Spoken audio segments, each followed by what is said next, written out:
I'm Satin, and welcome to Rooted in Real, where genuine conversation meets grounded perspective. Welcome to episode 8 of our podcast. Ooh, wee. Wow.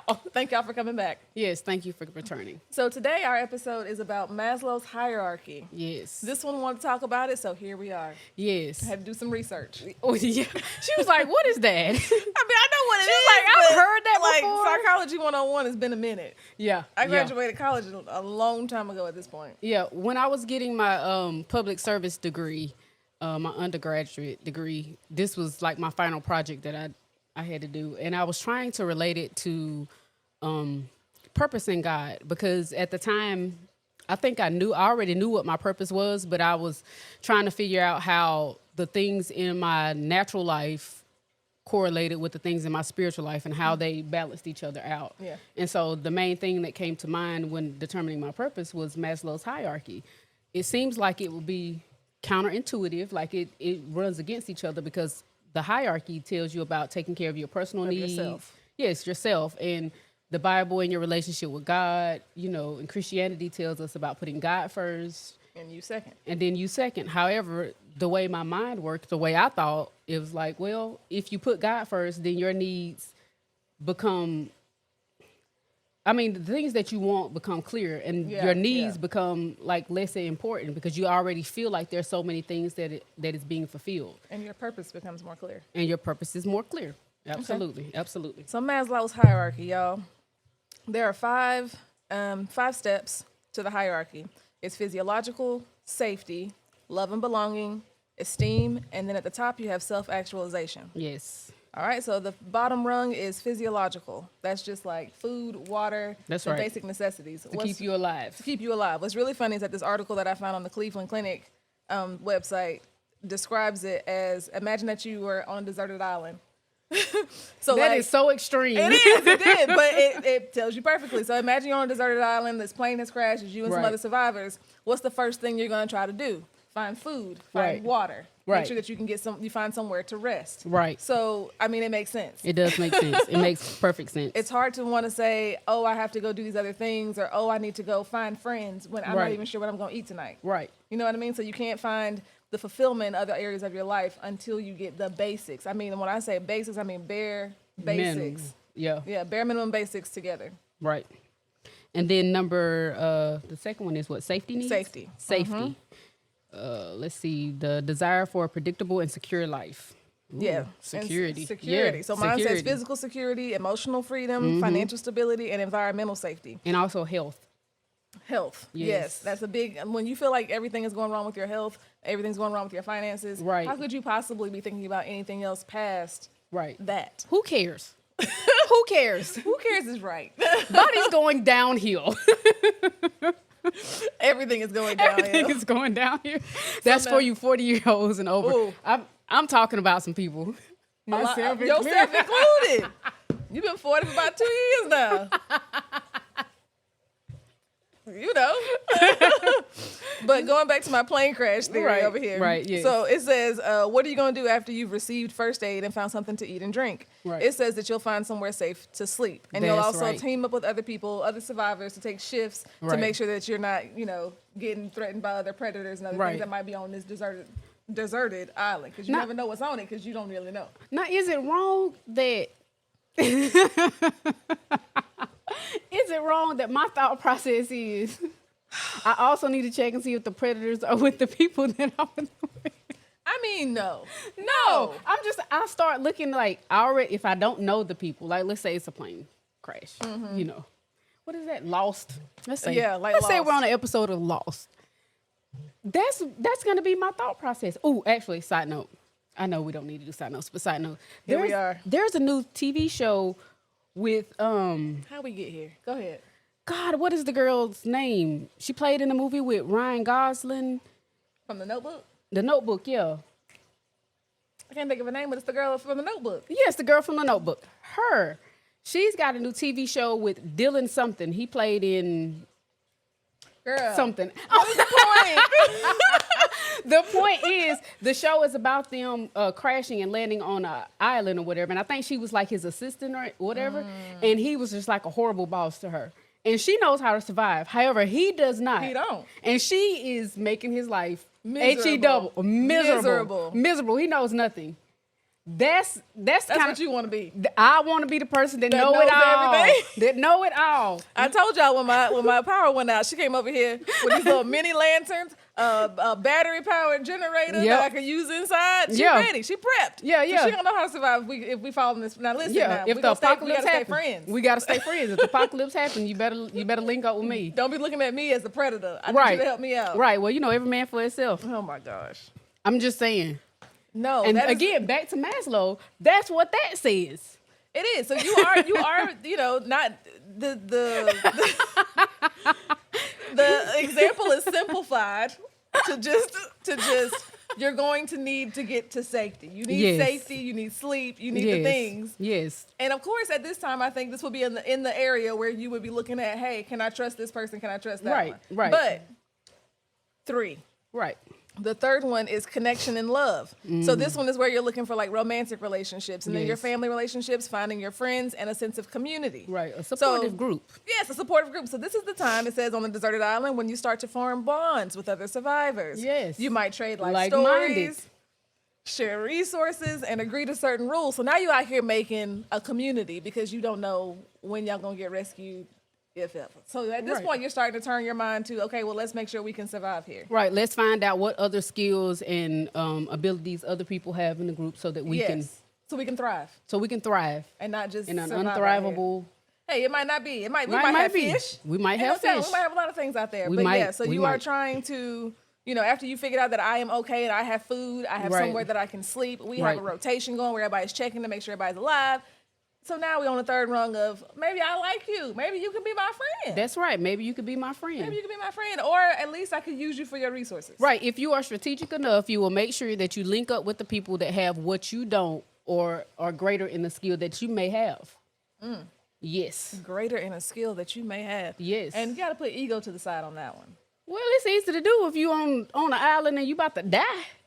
I mean in life in general. Oh yes, in life in general. Sorry, I was still on the island. Come off the island. Come off the island. You know what? That's a word from the Lord. Come off the island. Come off the island and go with the Lord. Go with the Lord. Hallelujah. Find your community. Find your community. And now, honestly, with this one, with the sense of community, I just sent her a text yesterday about how I think one of our topics should be.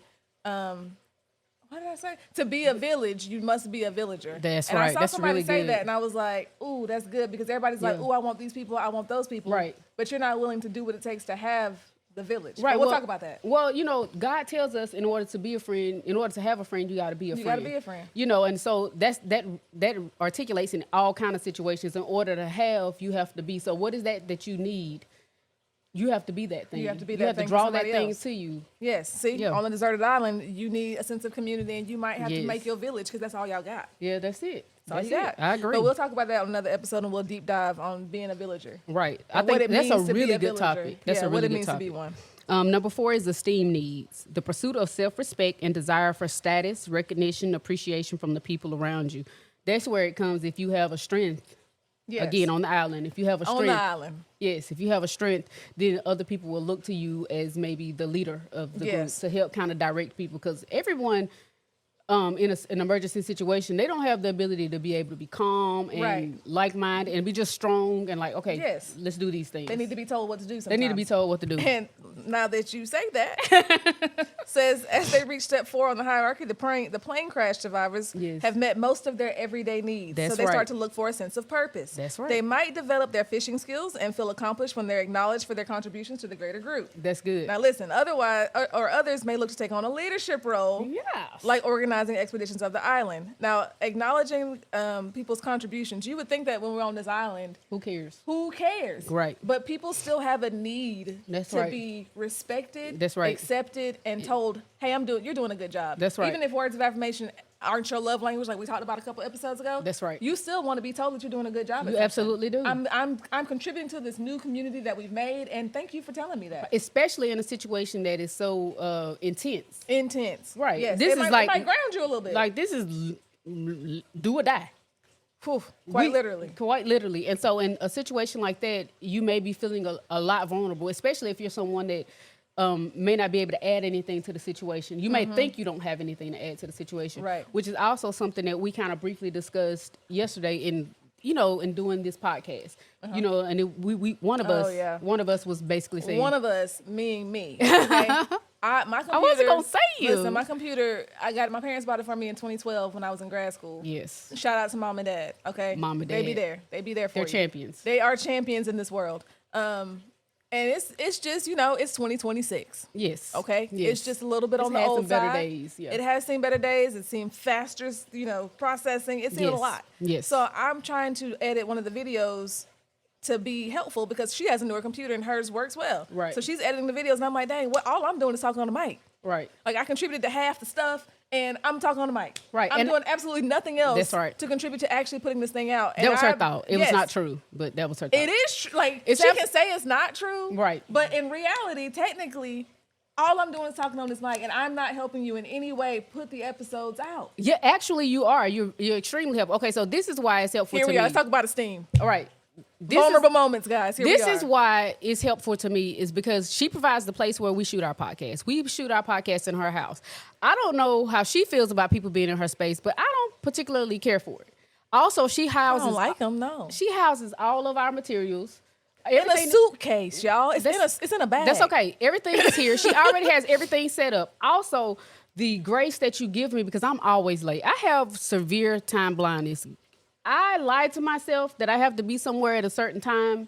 And still don't get there and on I time. still don't get there on time because time blindness is real, y'all. It's a problem. It's real with that ADHD stuff. Man, I mean, the tisms, all of them. All of them. Yeah, and so there's spectrum life. And then so also you give me so much input when I'm editing, when I'm trying to figure out the way to do something. You give me encouraging words. You're like, oh, you got this. Let me show you. What are you thinking? You help me see a different perspective that when I'm in the middle of it, I may not be able to see because I'm so hyper-focused that I'm not paying attention to all of the other things. People got to quit looking at partnerships as it's going to be 50-50. There are going to be times in any partnership that there's going to be 70. Somebody doing more. Yeah, somebody's going to be doing more. And by people, I guess she mean me since we're talking about me. Yes, because sometimes you just have to tell people what you contribute is so much greater than what you see. And so it's not all the time going to be visible. And so I say all that to say that when you reach this point in your community, in your group, you may feel like your needs are being met by somebody else and that you're not contributing to meeting your own needs. Yes. However, you may be on the island foraging. Right. And you may have a sense of, oh, we don't need to eat that plant. We need to eat this plant. Yeah. And you might not feel like that's important at the time because you're like, well, I'm not really doing anything. I just told them not to eat that. Well, it would have killed them. It would have killed them. They would have been and met Jesus or whoever they believe in at that time. Yes. So yes, I think it's extremely important to appreciate what you bring to the table. Okay. Yeah. Being confident in myself. Yes, and also I told her this also. I have I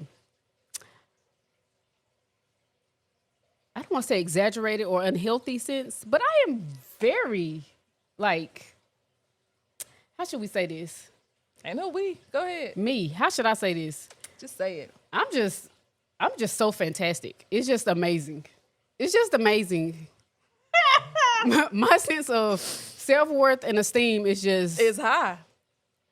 You know what? This is the level of esteem that I aspire to have. Yes. The level of confidence of you can't tell me I'm not doing my part. You can't tell me I'm not good because I'm being my best self at all times. I am amazing, even in the moments when it's raw, unfiltered, when it's muddy, when it's dirty. I think that's the best version of yourself at that moment because you can't understand what success is until you've experienced failure. And that's funny because that takes a large level of vulnerability, right, to be able to say that I can handle these failures as well as my successes and let these failures teach me something. That is a big vulnerable moment, which is shocking to me that you have such. Yes, because therapy works. It does. Therapy works. And counseling, Christian counseling, all of it combined works. Yes. And a lot of times, again, with the Maslow's hierarchy, which is the last one, which is self-actualization, being able to come into yourself and know who you are isn't natural. A lot of people aren't born with that. It comes from your environment, and sometimes your environment is not conducive enough for you to already have this. And so when I say I don't believe that I have an unhealthy sense of confidence. I joke about it, but I don't. I don't feel like I'm pride or egotistical. Have I had prideful moments? Absolutely. Have I had egotistical moments? Absolutely. Have I also learned from that to not be that extreme? It's a very thin line in anything that you do. And so I think, and I know, I can't say I think, I know that I have learned not to cross those boundaries in other situations. And then there are, times when you have to be more than what you normally would be. Meaning, like, you have to be more confident, you have to be more bold, because you're going to be in environments that is set up simply to put you down, like to where you can't win, and that's. And are you gonna crumble? Or are you gonna crumble, or are you gonna rise up? And history has told me that I tend to rise. I can't lose. I can't lose. I can't lose. Like you cannot, because some people when they get down, they stay down. They don't have the ability to be able to get up. So I've learned my personality works best if I just hover. If I do get knocked down, I just hover there for a little bit. I can't stay long. Okay. I can't stay long. That's why I'm a great friend. I mean, I ain't gonna lie. I think you're a great friend. I'm gonna pull you up. You're a fantastic friend. Because yesterday I was really like, the problem was, I said, all right, look, we're going to put this episode on my computer. Yes. And I'm going to work on it. Yes. By Tuesday. Yes. I had it worked out. Yes, she had it worked out. I sat on the phone with her. I was like, hey, how you do this? Okay. Oh, right. I see that. I see this. I see that. I do that. I did all the things. I had it ready and edited, y'all. Had it ready. I tried to export it. And at about 79%, my computer said, we done. It's above us now, and restarted itself. My computer restarted before it finished exporting. I'm done. I'm tired. Y'all, do you know how irritated I was? And it takes forever for anything to download, like to export from CapCut out anyway. It took so long for that to happen.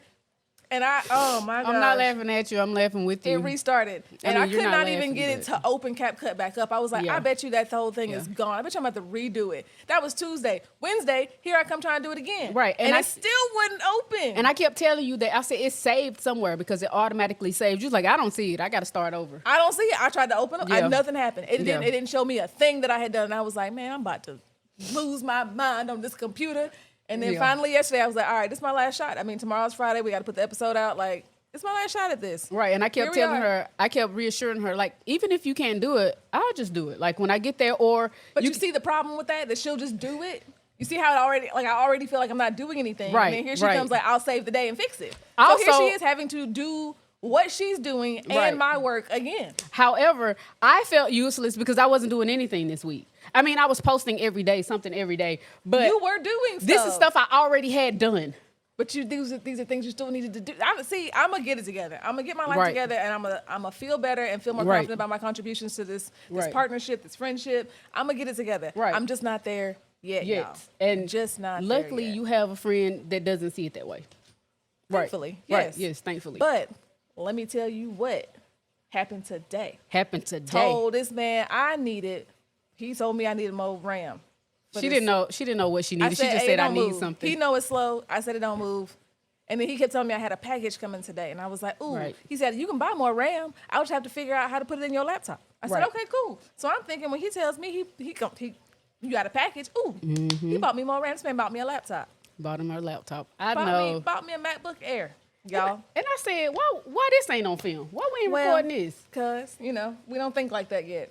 No, we definitely don't. We don't. We just like live in the moment. Yes, and it's hard for me to do that kind of stuff, to be present and be like, ooh, get the camera. Right. Like, maybe we'll get there one day, but right now, like, he handed it to me, and I was like, oh, thank you. So amazing. I mean, y'all can't see him, but he over here in the corner setting it up now. And I asked him, I said, what did you say your love language was again? And he was like, I mean... I should probably take the test again. Yeah, I could probably take it again because since I've been over here, and I'm sure this is a normal occurrence for them, but since I've been coming over here regularly, everything he does is like acts of service. And I was like, this has got to be your love language. But it's mine. It is. It's one of mine. It is one of yours. It is one of yours. And like we talked about when we did the 5 love languages a few episodes ago, episode 4. Please go catch that. It was... the fact that when you do something for somebody else, it shouldn't be based on your love language. That's right. If that's not what would make them happy. It should be based on theirs. That's right. Absolutely. And that does take some thought and some effort. It does take some thought. But I will say, him paying attention and doing things like that for my love language does help my esteem. It does help your esteem. It does. It does help me. That was a really good surprise, though. It was a good surprise. Yes, because she was stressing out. I was like, this is not going to work. Yeah. And I'm going to have to buy a new laptop. And I was like, how about just when the week comes where you want to edit, just use my computer. Oh, also, I suggested, I have a desktop Mac. And I was like, it's in a box. And she was like, why is it in a box? It's like, because I haven't used it since. Who just has a desktop Mac sitting around their house doing absolutely nothing? Well, me. Satin. And so I was like, you could just use that. She's like, you're going to let me borrow. And she said it so, she had it with such a sarcastic undertone. She was like, so you're going to let somebody borrow your desktop Mac and just keep it? Your purple desktop Mac. Yes, because I love purple. Her favorite. Everything is purple around her. Yes. I'm surprised she doesn't wear purple every day. Yeah. But yeah, I was like, what you mean? A little extreme though. But yes. And I was like, well, it's in a box. So you could just use it, and that way you'll have something to be able to do it. She's like, let's get to that later. Let's work on this frustration. I was like, right now, let me just get through this week and this episode, and hopefully be able to post it and move on. Right. We'll see if it works out, y'all, because this episode is way out from the episode that's about to come out. Yes. And my thought process was I was going to bring it to you last night. Because I was like, well, if you want to do it, if you're focused on doing it. So now I called her. This was at 11. Yeah. I knew she was up because she already texted me. But this was at like 11 something. She was going to bring me. I see. In my defense. Back to being a top tier friend. If you didn't catch that, that's episode 2. Episode 2. Top tier friend. Doing things that I was not expecting you to do nothing like that. Go stay your tail home. Well, see, in the dark. In my defense, my days and nights are flipped. So I mean, they are, but still. Yeah. But listen. Yes. So the last thing on the self-actualization about the island, y'all, this one got a little extreme for me. But if you were to become self-actualized on the island, it could look like being at peace with the idea that you might never be rescued. That is diabolical. You have all you need right where you are and want for nothing. But that's how it is when you are self-actualized. Not that you don't. I've accepted fate. You've accepted that this is what it is. Right. I've grown into this person. Here I am. And not to say that you never grow again. Right. But you've grown into. Or not that you switch back between the levels on the hierarchy. Yes, and you can. Right. Like if something were to happen and now I've lost my house, I may no longer be self-actualized. I may no longer have relationships, and I may no longer care about myself at all. I need to find food, shelter, water. You know what I mean? So it's not linear. You can always go back down on the levels if you have to, and there's no shame in that or anything wrong with that, and you shouldn't feel like, oh, well, why can't I just stay up? Right. Some things happen. Life happens, and life is hard. Right. And there are variations based off of your culture and the society that you are involved in at that time. Like, you know, people of different socioeconomic backgrounds. Their hierarchy may be different. Yeah. May absolutely be different of what they need or what they're focused on. That was one thing. It was like that I read, and it said, like, say you're a guidance counselor and you're trying to get your high school student to go to college. Right. But they got to stay home and provide so that they have a roof over their head. That's right. So my thought process is not about growth for myself. It's about survival for my family. And I have to focus on that right now. Right. And I have to give you, so now that person needs to give you tips based on where you are in life and on the hierarchy at this time. And, you know, that actually puts me in mind when I was talking to my childhood friend. We were at church the other Sunday, and she was bringing up some things from our childhood, just like some of the stuff that we would do. And she was, like, just drawing a parallel to how she lived her life and how I lived my life. You know, she was talking about, we were like, I don't know, maybe about 9 or 10, or maybe 10 or 11. Like, we were really, really young. And we all said that we were going to go to the store to buy some candy or something. So we all went into the store to buy candy. And her and whatever my other group of friends, they went over to the candy side, and I went over to the personal item side. And I bought, you know, personal items, lotion, deodorant, things like that. 9-10 years old. Yeah, 19 years old. And we came to the register, and she was like, what are you buying? And this is her retelling the story. Me, in the back of my mind, I don't recall it until she starts telling me the story. And I was like, you know, personal items, blah, blah, blah. And she was like, but why? We came in to get candy. I was like, because I need soap and deodorant and lotion or whatever. And as she was recalling it, it's like all of the memories of, you know, my childhood started flooding back, certain things. And she was like, Satin has been an adult since she was like 9 years old. In her mind. And she just went and she articulated a lot of things and just retold a lot of things that she witnessed because she was my best friend. Growing up, and she still is, but she witnessed so many things, and she was like, I just remember when you did this, when you did that, when this happened, when we would go here, when you bought this. And I was like, oh my God, what was I doing? A lot of stuff, some stuff illegal, but I was doing a lot of stuff to make sure that I survived because my needs weren't being met, not because you needed them done. And I needed them done. And so at that time, it just made me realize, like, okay, you know, some of the things that are important to others are not important to me.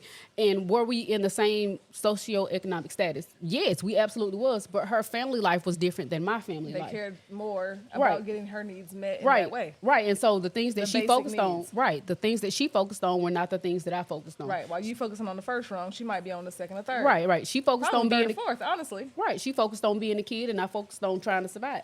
Yes. It's right. rough. Not you know, and again, when you get older, you realize maybe this wasn't the greatest thing, but in the time, it was like, that's normal. Everybody in my household and the area where I lived at done that. It wasn't until, of course, as I got, you know, older and I started visiting friends' house, and I say visiting friends' house, my grandma didn't let me go to nobody's house, but I just mean people houses that I went to and I wasn't supposed to be at. I started noticing a difference in the way that they operated in their households. Yeah, and their needs being met, like their parents fixing them, cooking them dinner. And see, that's good because, and honestly, that feels to me like it's like God. Like, you could have gone through life just based on what you knew about how it is to raise children, how it is to live.